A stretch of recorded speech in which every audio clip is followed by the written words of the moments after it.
Alô, alô, YouTube! Imagina viver em uma das piores ditaduras que esse mundo já viu. Eleições forjadas, censura tão grande que você não sabe nada do que está acontecendo fora do mundo, nem no seu próprio país. Desde a escola, o Estado já vem fazendo lavagem cerebral em você para fazer você acreditar que a sua vida aqui nesse país é o melhor de tudo e que lá fora é horrível. Basicamente, tudo precisa ser autorizado, desde você sair para visitar uma outra cidade. Se você quiser se mudar, precisa de uma autorização. Até o corte de cabelo também tem um catálogo que você precisa seguir. Você não tem eletricidade, ou se tiver, não funciona o dia inteiro. Em alguns lugares, a fome é tanta que tem pessoas que comem até ratos, grama, barro, insetos, casca de árvore para poder sobreviver. E mesmo se a lavagem cerebral não funcionar em você, o medo vai. Porque se você reclamar ou mostrar qualquer sinal de deslealdade, você pode ser executado publicamente, ou pior, ser enviado para um campo de concentração, onde você vai ter que trabalhar como basicamente escravo. Com certeza vai passar por torturas, passar ainda mais fome e viver em condições tão horríveis que vai desejar ter sido executado. Parece até que é ficção, algo do livro 1984, mas não é não. Enquanto você está aqui assistindo esse vídeo, tem pessoas passando por isso agora mesmo. Não é um filme, não é um pesadelo, não é algo do passado, da história aí que a gente aprende. Não, é algo real que está acontecendo agora. Não existe nenhum lugar na Terra que se compara com a Coreia do Norte. Se você estiver assistindo esse vídeo, então provável que não está por lá, nem mesmo como turista. Mas vamos imaginar que algo acontece. Sei lá, você está voando de asa delta lá na Coreia do Sul e um vento te empurra e você cai na Coreia do Norte e fica preso. Ou sei lá, você é reencarnado lá. Uma coisa é certa, você vai querer sair. Impossível não é, mas é muito difícil. Bora descobrir, aqui vão 8 maneiras de fugir da Coreia do Norte.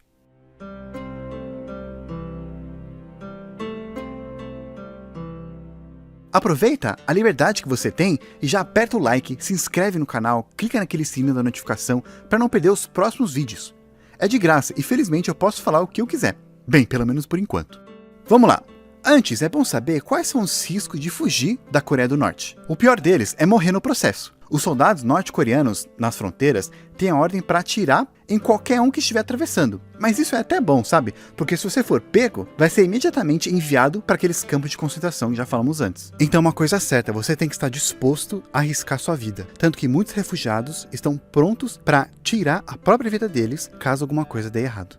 Também, se por acaso você conseguir fugir, é bom não ter deixado ninguém lá na Coreia do Norte, porque eles têm uma política de culpa por associação. Ou seja, você foge, eles podem prender de 2 até 3 gerações a partir de você. Até mesmo teus amigos. Então, se você não tiver família, é melhor. Mas se tiver, tenta levar eles contigo. Como fazer? Primeira maneira, pela Coreia do Sul. O caminho que parece mais óbvio é pelo vizinho logo embaixo, a Coreia do Sul. Além deles estarem super perto e fazerem fronteira com a Coreia do Norte, o governo da Coreia do Sul, ele clama legitimidade de toda a Península Coreana. Ou seja, todos os cidadãos que moram aqui são cidadãos sul-coreanos, de acordo com o governo. Então, se você é um coreano do Norte e consegue fugir para o Sul, você nem precisa de visto, green card, essas coisas. Você já é, desde que nasceu, um cidadão sul-coreano. Não é à toa que a Coreia do Sul é o destino mais comum dos refugiados do Norte. Porém, para cruzar a fronteira, por aqui não é nada fácil. Na verdade, é um dos caminhos mais difíceis. Alguns dizem que é um dos locais mais perigosos do planeta. Essa linha toda aqui é chamada de zona desmilitarizada. Tecnicamente, a guerra entre a Coreia do Norte e Sul sobre o domínio da península não acabou até hoje. Nenhum tratado de paz foi assinado, somente um cessar-fogo.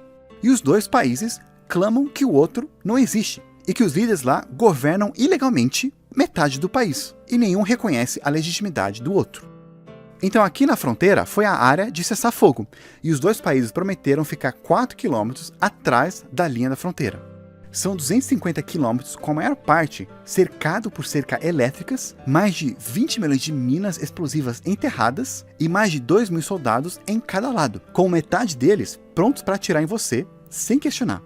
Então atravessar aqui é suicida, mas tem gente tão desesperada que tenta. Você vai ter mais chances se for um soldado, que já conhece a área aqui e também pode estar trabalhando e aí saber uma brecha e fugir. Como esse cara aqui, que veio correndo de carro, mas ele acabou batendo, saiu a pé correndo no meio de tiros e conseguiu atravessar a fronteira, se escondendo lá. Ele acabou levando 5 tiros e perdeu quase metade de seu sangue. Mas, felizmente, ele sobreviveu e hoje ele mora na Coreia do Sul. Número 2, pelo mar. Por terra é difícil, então talvez você queira tentar pelo mar, seja do lado leste ou oeste. Esse lado aqui é mais fácil de navegar, o mar é mais tranquilo, mas o governo sabe disso, e então eles põem muita patrulha, especialmente perto da costa. Talvez dê para você tentar ir mais longe, mar adentro, para evitar as patrulhas, mas é bem mais perigoso. Lembra, você é pobre e provável que esteja fugindo de um barquinho ruim, sem muito conhecimento de como navegar em mar aberto. Tem gente que tentou até ir nadando ou boiando em pneus, e muitos se afogaram nesse processo, ou foram pegos pela patrulha, e somente pouquíssimos milagrosamente conseguiram. Se você for tentar pelo outro lado, é pior, porque o mar é mais bravo. Se você tiver alguma sorte, talvez você acabe até no Japão. E isso acontecendo, eles vão te acolher e mandar para a Coreia do Sul. Mas é muito difícil. Até hoje somente tem 3 casos confirmados de pessoas que conseguiram.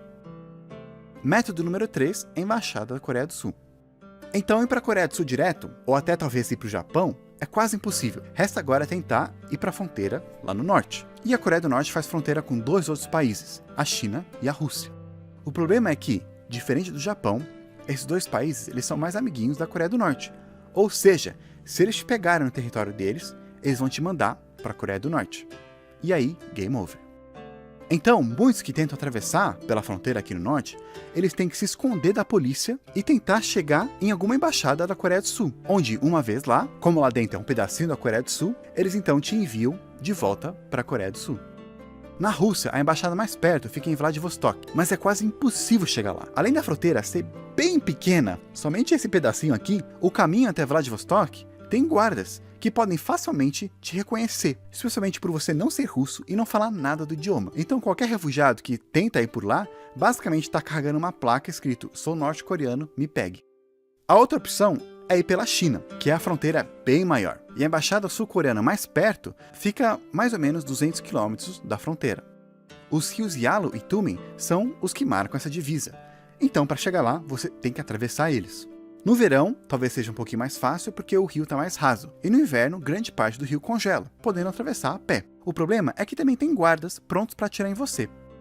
Felizmente, a segurança lá na fronteira norte é bem menor do que no sul. Talvez você também ainda consiga subornar algum guarda para ele fingir que não te viu atravessando. Por isso que atravessar por aqui é um destino bem mais comum da maioria dos refugiados. Chegando na China, como eu falei, você vai ter que se esconder. A polícia chinesa já está esperta e constantemente procurando refugiados norte-coreanos. Alguns já até conseguiram chegar na embaixada da Coreia do Sul, mas a polícia chinesa está esperta, então eles fazem um policiamento mais pesado em volta da embaixada. Também mesmo você conseguindo entrar na embaixada, depois você vai ter que sair para poder pegar um voo e ir para a Coreia do Sul, arriscando a polícia chinesa ir atrás de você de novo. Na China, também as condições são bem difíceis. Tem alguns norte-coreanos naturalizados que vivem lá e estão dispostos a ajudar, mas não é barato não. Você não pode trabalhar legalmente. E além da polícia, também você corre risco de ser pego pelo tráfico humano e ser vendido como escravo para trabalhar ou escravo sexual. Tanto que a maioria dos norte-coreanos ilegais na China são mulheres vítimas do tráfico humano. Como é bem difícil então chegar na embaixada, vários refugiados procuram uma outra opção: ir para um país vizinho que os mandaria para a Coreia do Sul e não o norte. Mas a China é enorme. Ir para o oeste é longe, difícil e não é garantido que os países lá te mandariam para o sul. A Rússia já sabemos que não. A Índia até ajudaria, mas para você chegar lá você tem que atravessar o Himalaia, que é impossível. De todos os 14 vizinhos da China, grande parte é amiga da Coreia do Norte, sobrando então a Mongólia e a Tailândia, 2 países que, chegando lá, te mandariam para a Coreia do Sul. Então primeiro vamos ver a Mongólia. Parece uma opção bem melhor, porque é bem mais perto, mas chegar lá não é fácil também não.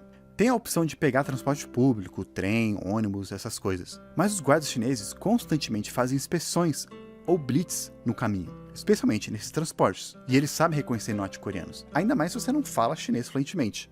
Por isso que muitos norte-coreanos, quando eles chegam na China, eles têm que mudar as roupas, ganhar peso, talvez até mudar o penteado e se maquiar diferente, para poder se misturar mais entre os chineses. Quanto mais perto da Coreia do Norte você estiver, mais os guardas são acostumados a encontrar os desertores.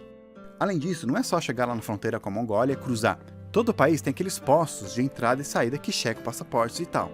Então, para você sair da China e entrar na Mongólia, você vai ter que passar por um posto chinês e o cara lá não vai deixar você sair. Ou seja, você vai ter que passar pelas partes das fronteiras que não tem controle.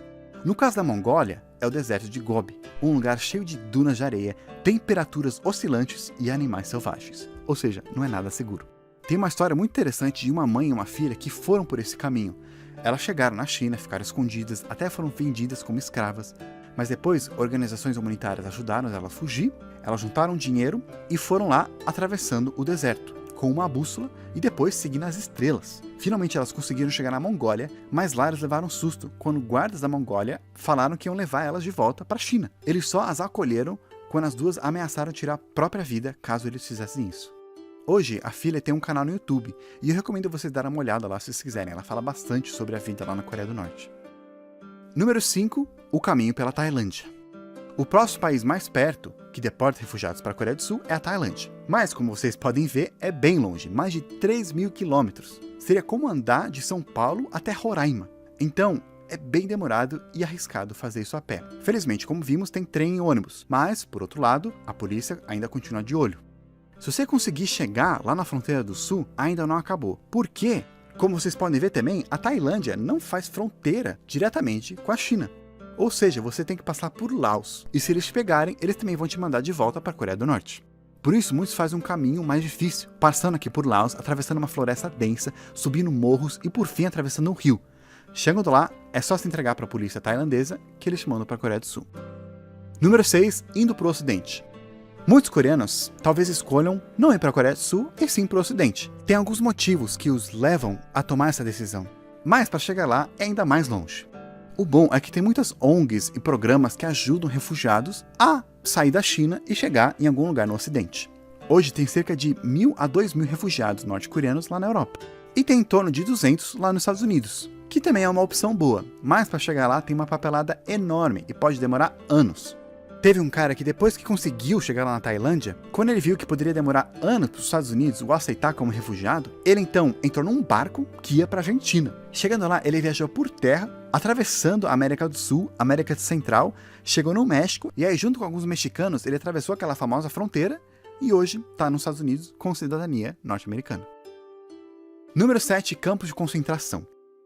Uma outra maneira, mais rara, não é fazendo toda essa fuga não, mas pela Coreia do Norte mesmo, através dos campos de concentração. Sim, parece suicídio, mas incrivelmente a Coreia do Norte ela aluga alguns de seus trabalhadores naqueles campos de concentração para trabalhar em outros países, onde as condições não são tão boas, mas possivelmente são bem melhores que lá na Coreia do Norte. Além disso, uma vez você chegando lá no país, você não precisa atravessar um rio para fugir, é um pouquinho mais fácil. Porém, essa maneira é um pouquinho difícil, por quê? Porque para ser selecionado e fazer parte dessa equipe de trabalhadores, tem todo um processo. Você tem que estar bem fisicamente, tem que ter um bom histórico de lealdade do partido e ter uma família para poder deixar lá na Coreia. Por que isso? Sim, caso você fuja, eles vão ter alguém para manter como refém. Então você vai ter que ver uma maneira de fazer a sua família fugir também lá na Coreia do Norte, ou vai ter que abandonar eles, o que infelizmente também já aconteceu. E por fim, a última maneira não é para todos, somente para a elite norte-coreana. Como eu falei lá no começo, tem tipo de um sistema casto lá na Coreia do Norte.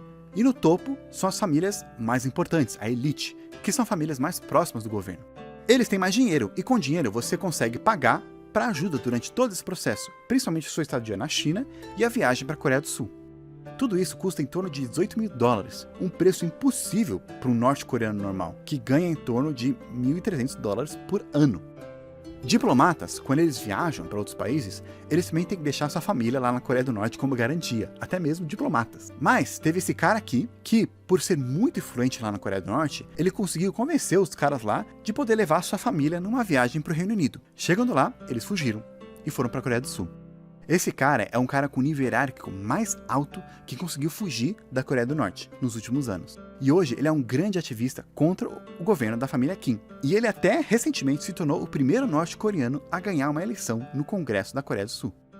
E aí está, 8 maneiras de fugir da Coreia do Norte. Infelizmente, mesmo se você é um dos poucos que conseguiram fugir desde o final da guerra, ainda assim você tem que ficar de olho, porque a Coreia do Norte tem espiões espalhados pelo mundo. E alguns foram atrás de desertores, pegaram e trouxeram de volta para a Coreia. Infelizmente, desde que o Kim Jong-un, o atual líder supremo da Coreia do Norte, entrou no poder, ele tem adotado novas medidas para dificultar a fuga de novos desertores, deixando mais difícil, colocando mais patrulha na fronteira do norte, punições mais severas para quem foge, também para os guardas que deixam, não deixando ninguém sair, e o número de pessoas que têm conseguido fugir tenha baixado bastante. Até que este ano, até agora, também por causa do Covid, somente 2 pessoas conseguiram fugir. E essas 2 pessoas já estavam vivendo na China. Então a gente não sabe se tem alguma pessoa nova que conseguiu fugir recentemente. Olha, a gente tem que ser grato por não precisarmos passar por nada parecido com isso aqui. Então, a próxima vez que você ou eu formos reclamar de alguma coisa na vida, vamos pelo menos reconhecer um pouco as coisas boas que a gente tem. E pensar que nesse momento tem pessoas que dariam até a vida para poder ter essas coisas para reclamar. Ou pelo menos ter a liberdade ou o direito de poder reclamar. Eu vou ficando por aqui e até a próxima.